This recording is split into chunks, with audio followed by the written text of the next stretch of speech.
I'm hitting record, starting the webinar.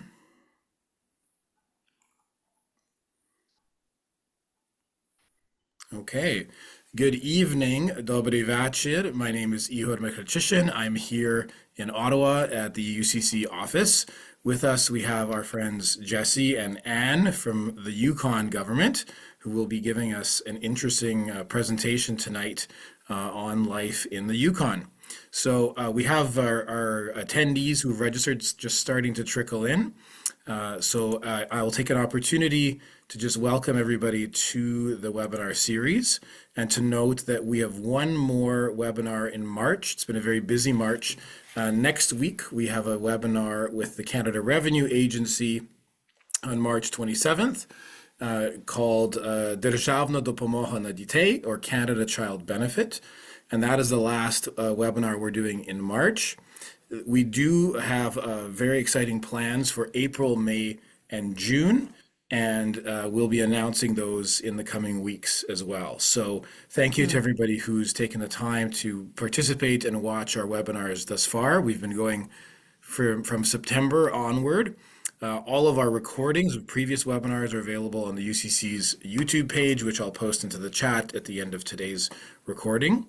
And I do want to thank the Canada-Ukraine Foundation, who's been supporting this program for newcomers from Ukraine. Welcome tonight to our special guests, Jesse Wang and Anne Bowen from the Yukon government, as well as, of course, welcome to Dmitro Malik, my co-host, and Ivana Plahotniuk, our translator.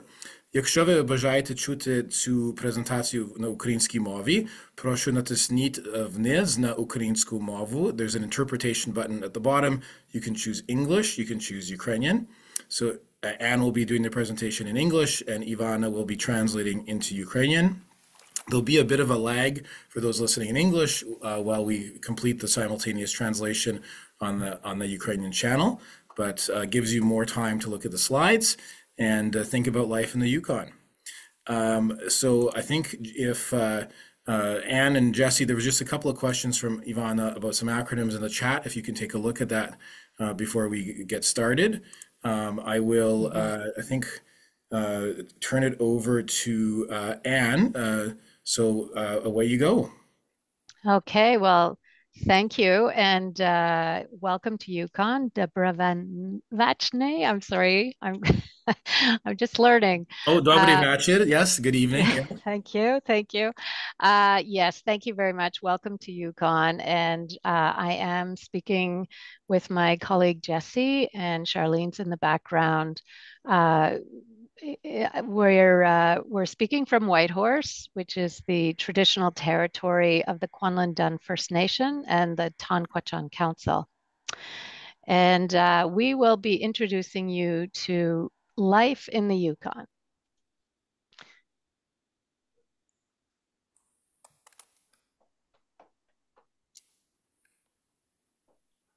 Okay, and there we go.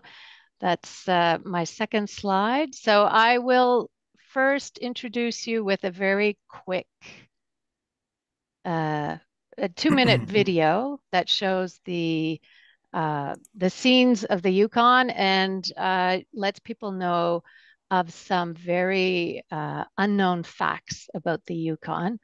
And here we go.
Ivana, I do apologize. That was really fast to translate.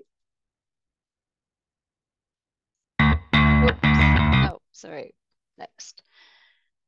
And I will be repeating some of those facts as we go through our presentation.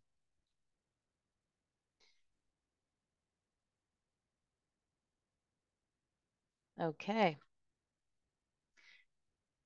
So we often ask ourselves in our office, why do people come here to the Yukon? What are they attracted to? Many people in Canada do not know about the Yukon.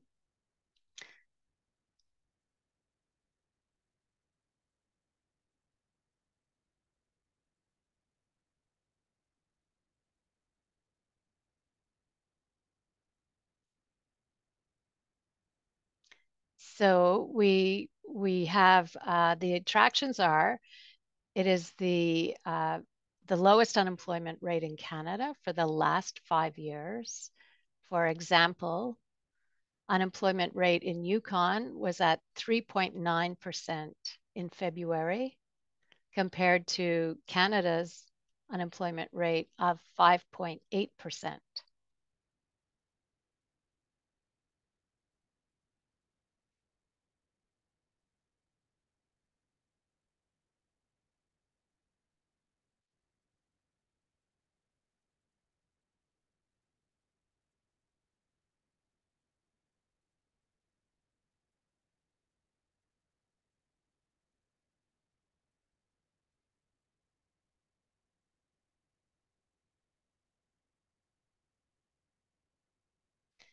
The average weekly earnings are 14% higher than the rest of Canada. And I'm getting this information from the Yukon Bureau of Statistics.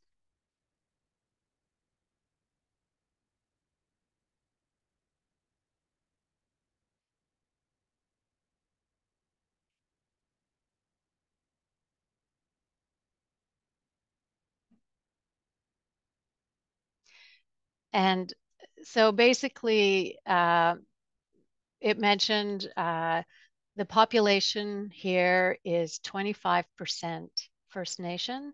Many others move into the territory. There are others other than First Nations who are born and live their lives here, but many people from Canada move up here.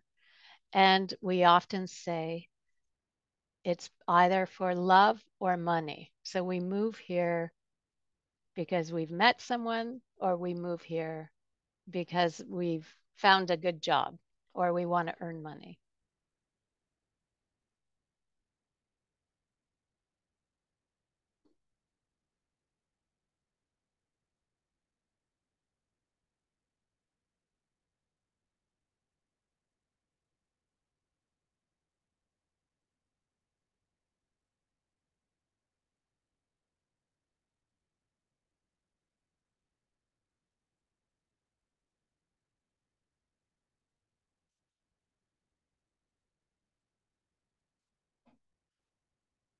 And who comes here? And this is interesting. Our dynamic is changing very quickly in the last 20 years. The top countries are the representation of newcomers is mainly from Asia or South Asia.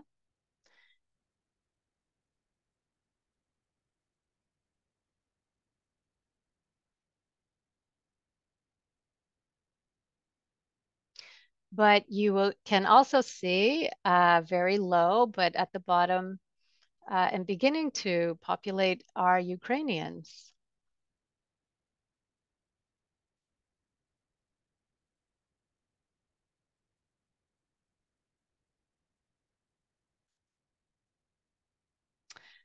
We've had, since 2022, 150 Ukrainians have moved to the Yukon. Of those, only 10 have left, and that was for reasons of other employment, or they just came here to stay a short while.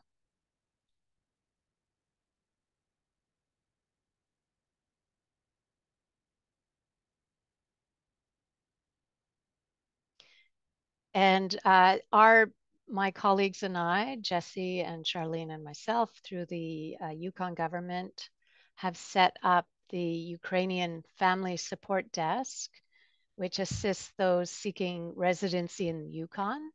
And we provide resources about employment, housing, immigration, and sponsorship. The support desk assists passengers also who are transiting from international flights and connecting to other domestic flights.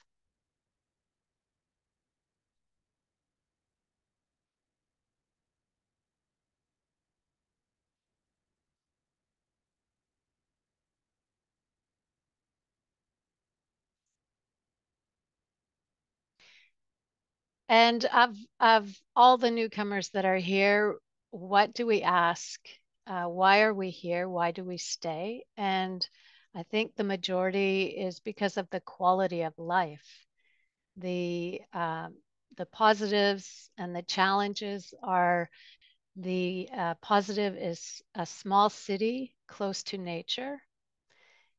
Employment, anybody who wants to work can work.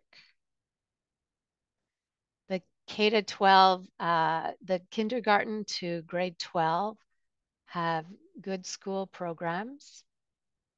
Daycare costs $11 a day.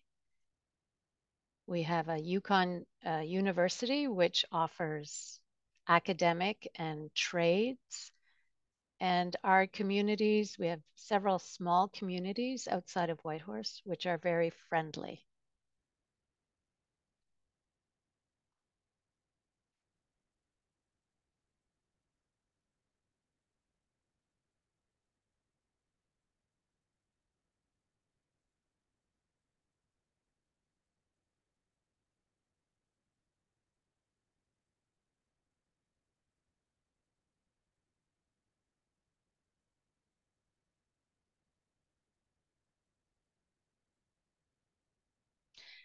The challenges that newcomers face or Ukrainians face are the housing.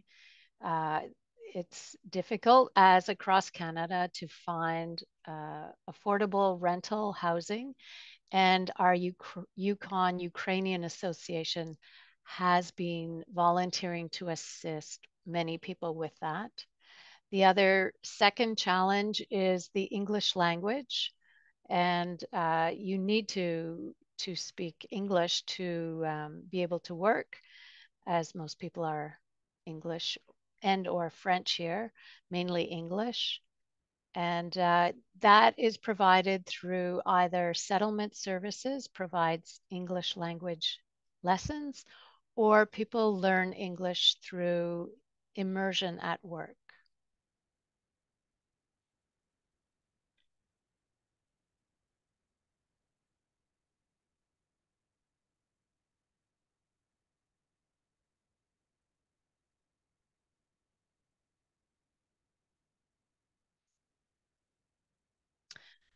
I will provide you with the Ukrainian Canadian Association of Yukon website. It talks about the activities they are up to right now. They are on their third mission in Ukraine, bringing supplies to them. But they also have helped out Ukrainians here when they arrive in Yukon.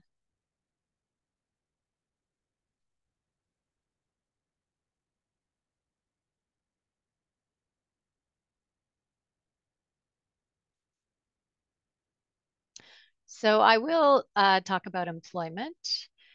The top vacancies in labor market in 2023 were public administration. We have four levels of government here. We have federal, territorial, municipal, and our First Nations governments.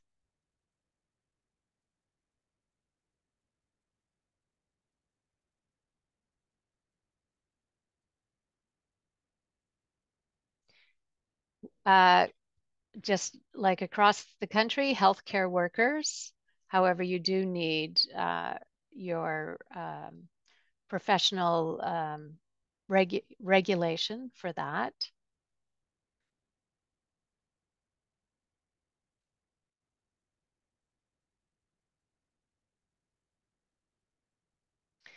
And then construction is a very large sector that is hiring. There's a number of vacancies in construction, hospitality because of tourism, and retail.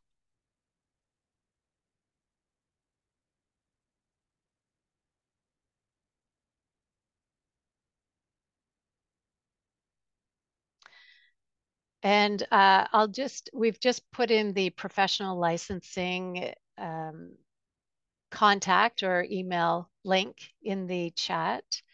Uh, it's a bit of a different system here because we're small. Our professional licensing comes from other provinces.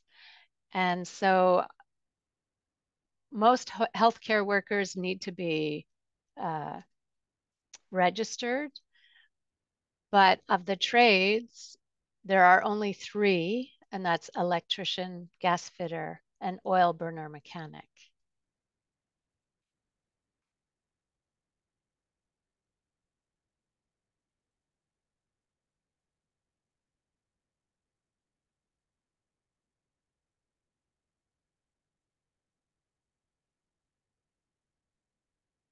So I would like to point out again, if for carpenters, you do not have to have a trade certificate, for example.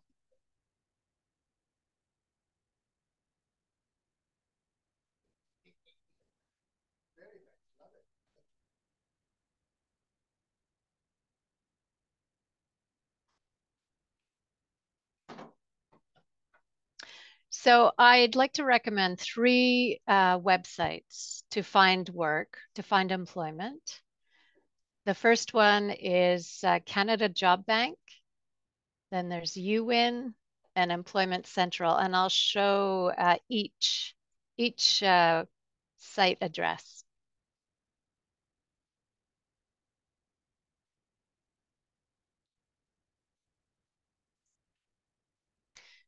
So these can be found on the just by typing Canada Job Bank.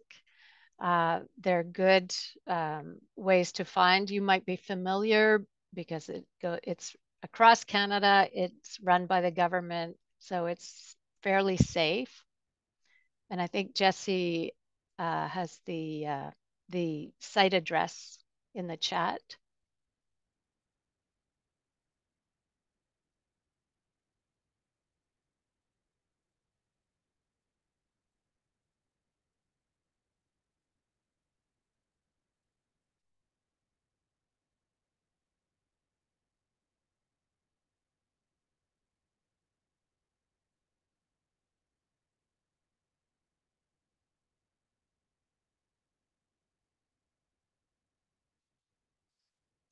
And the next one is a local job finding website.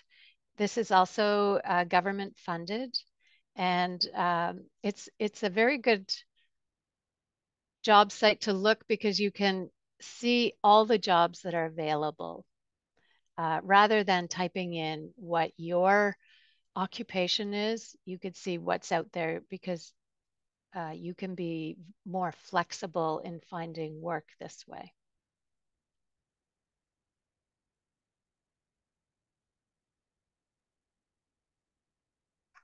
And Jesse can put in we'll put in the UWin website as well.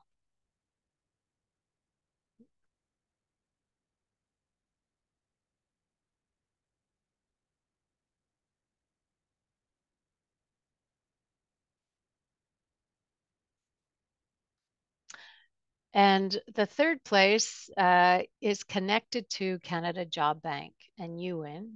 It's called Employment Central. And that's actually when you arrive here, this is where you would go, to the job board.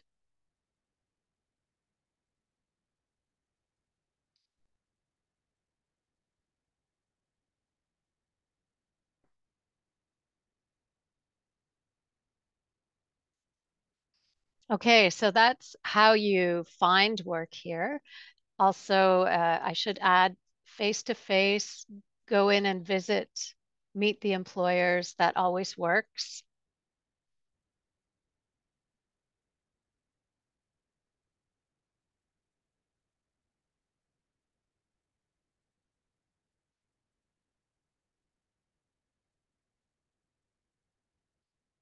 And now I will talk about the Yukon nominee program.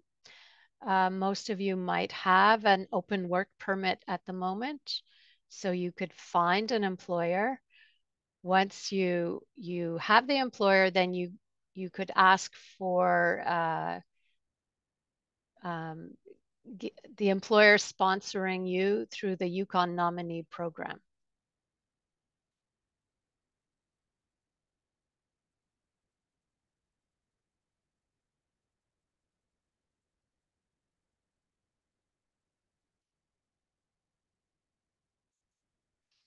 Okay, so how does this work? It's basically the Yukon nominee program is a recruitment and retention tool for employers. It was developed by the Yukon Territory in 2008, and it partners with Immigration Canada, IRCC.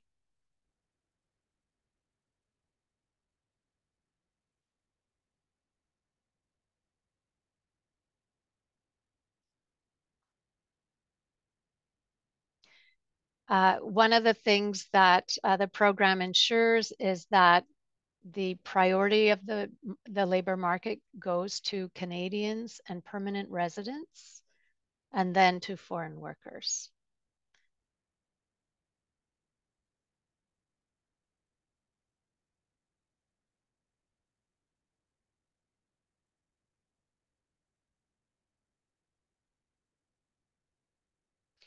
However, this is the program for a pathway to permanent residency through sponsored employment, that is through the nominee program, Yukon nominee program. And or we also have the entrepreneurship program, which is a business, Yukon business nominee program.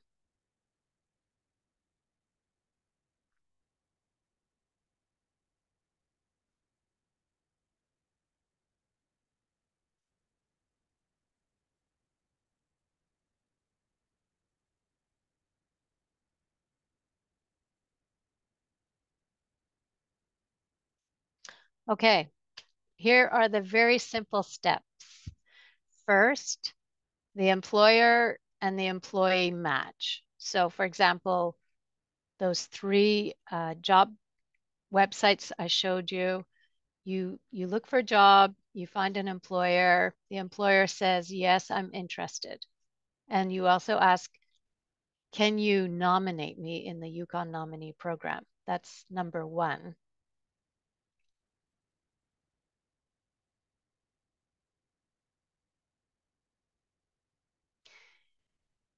The second step is the employer will then submit the application with your information and the employer's information.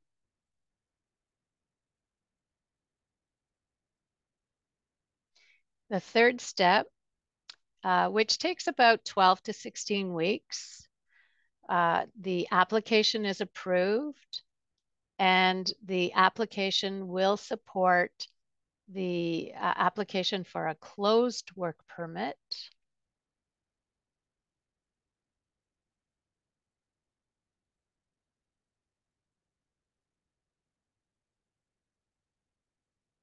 And I just want to add, closed work permit means employer specific. So this employer who is sponsoring you, you can only work for that employer.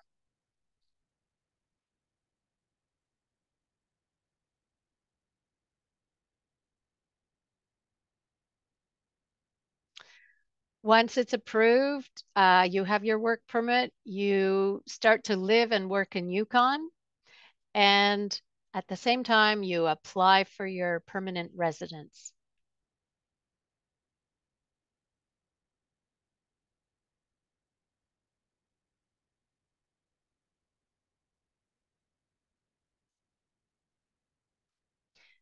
And I will just go over some of the categories that we have within the nominee program. So on the left, you see the different streams. And then in the middle, next to it is the examples of the occupations. The NOC tiers are the numbers that describe that occupation. And these are the wages that the employer must pay. They must pay the median wage of that NOC tier.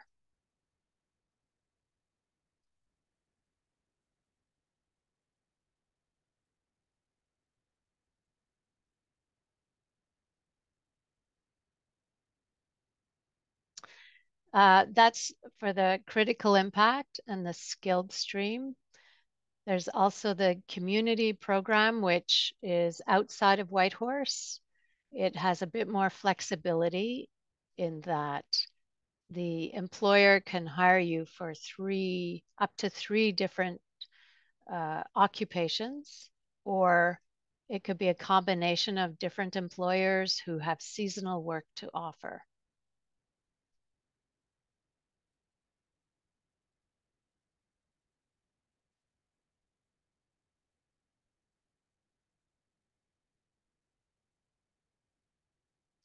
And there's the express entry, which you start with the federal program and the points system, and then it comes over to our office when you find an employer.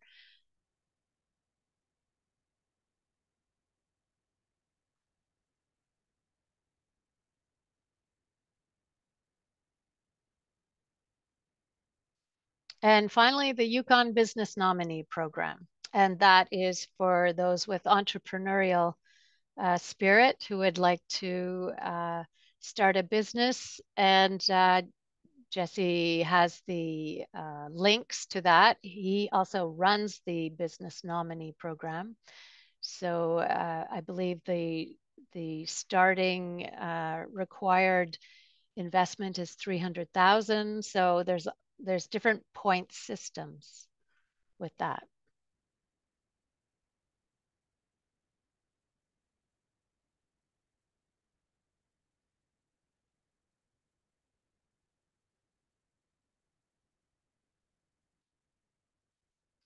Okay. The through the nominee program, through both the critical impact worker and the skilled trades, skilled worker, these are the top occupations that most of the nominees find. Food counter attendants, kitchen helpers, cashiers, light duty cleaners, retail salesperson, and early childhood educator is one of the skilled workers.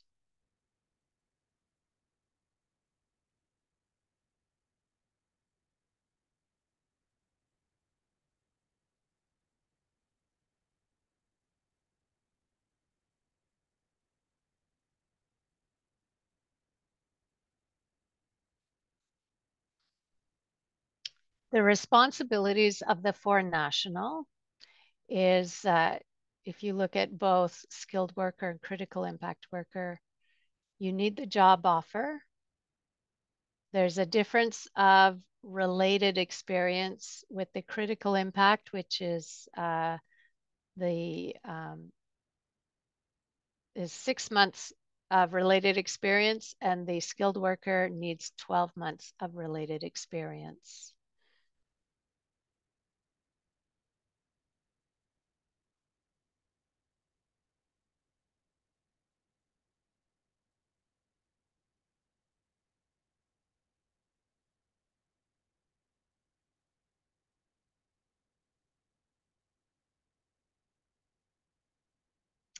And following that is your language level. So CLB is the Canadian language benchmark level that is required. The CLB 4 is a lower intermediate level of English language, which is required for critical impact worker. And it goes up it's higher up. It moves up as you get into skilled worker.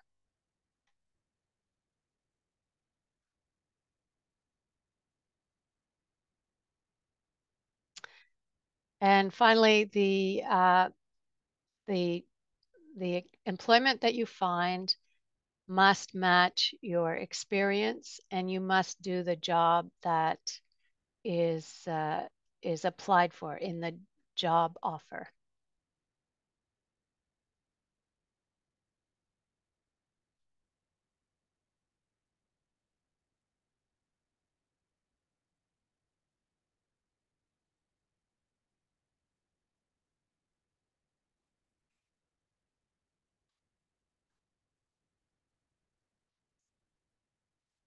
And next, of course, the employers have some responsibilities as well.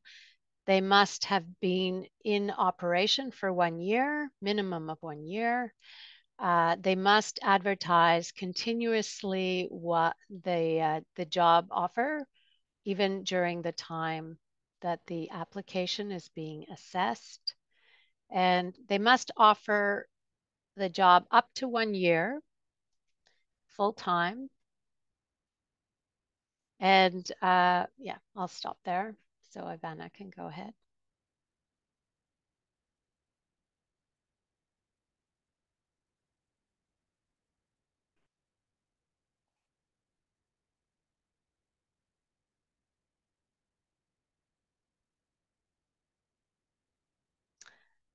And once you're nominated once the application has been assessed and is approved in the post-nomination, the employer must cooperate with Immigration Canada, IRCC's requirements. There's a tripartite agreement that is signed between the employer, the government, and the federal government, the Yukon government and federal government. And there is a settlement and retention plan assisting their employees to settle into Yukon.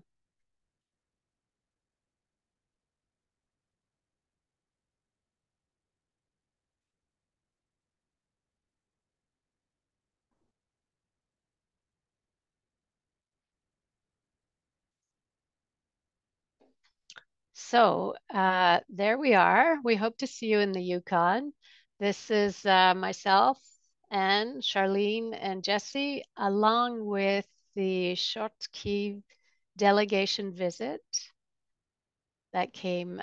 They were here visiting in October 2023. That's our official sister city, and we are standing with Mayor Volodymyr Shmotko.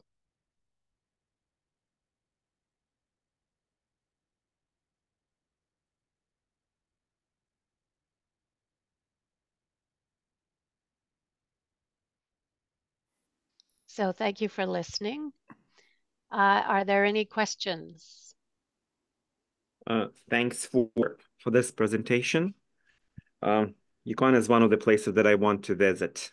Yay. I will have to talk my wife into that, though.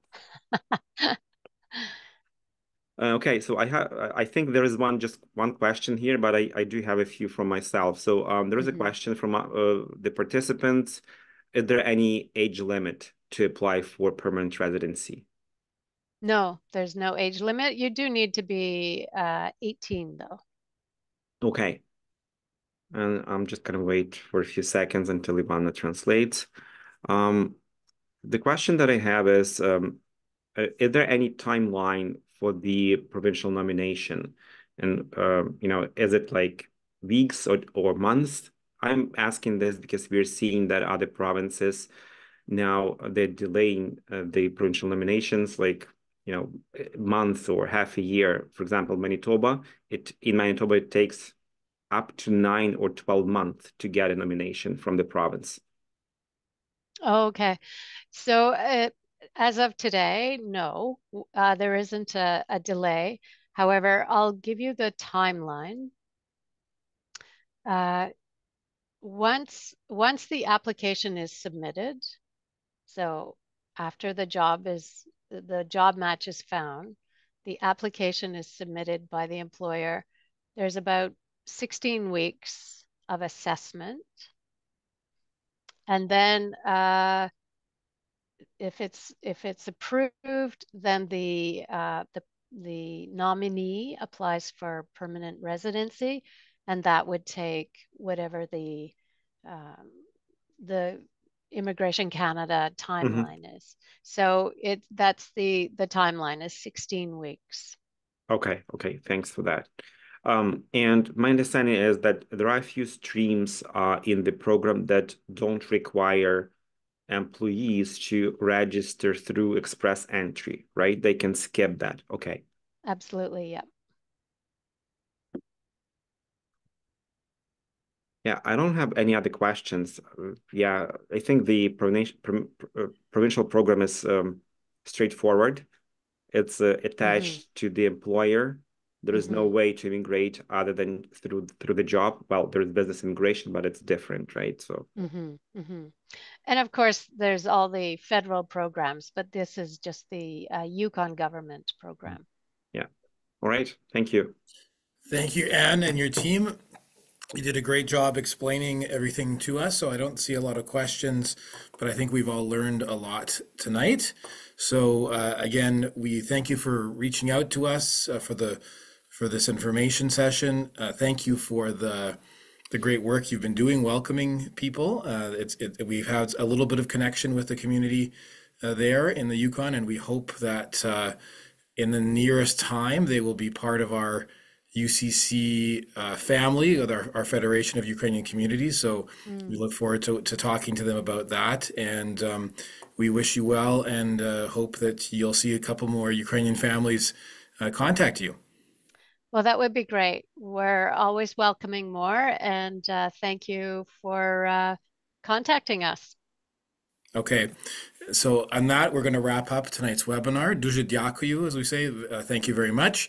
Again, a reminder for anybody who wants to see the rest of our programs, they're available on UCC's YouTube page, which I'm just putting into the chat right now. So we have recordings of all of our previous webinars, and you can register for the next one with the Canada Revenue Agency. And of course, we'll have more exciting announcements to come. So we will say good night.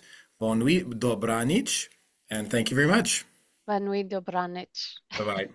Bye. Thank you, Ivana.